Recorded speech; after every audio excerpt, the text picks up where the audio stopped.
एक दिन गौतम बुद्ध अपने शिष्यों के साथ एकदम शांत बैठे हुए थे। उन्हें इस प्रकार बैठे हुए देख शिष्य चिंतित हुए कि कहीं वह अस्वस्थ तो नहीं है। एक शिष्य ने उनसे पूछा कि आज वह मौन क्यों बैठे हैं, क्या शिष्यों से कोई गलती हो गई है।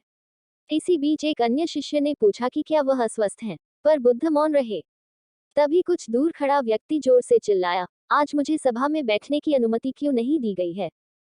बुद्ध आंखें बंद करके ध्यान मग्न हो गए।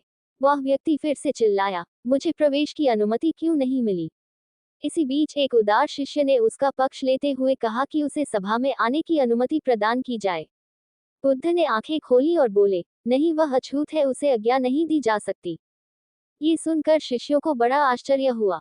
बुद्ध उनके मन का भाव समझ गए और बोले, हाँ, वह अछूत है।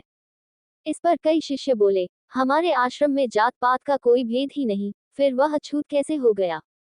तब बुद्ध ने समझाया, आज वह क्रोधित होकर आया है। क्रोध से जीवन की एकाग्रता भंग होती है। क्रोधी व्यक्ति प्रायः मानसिक हिंसा कर बैठता है, इसलिए जब तक वह क्रोध में रहता है तब तक अछूत होता है। इसलिए उसे कुछ समय एकांत में खड़े रहना चाहिए।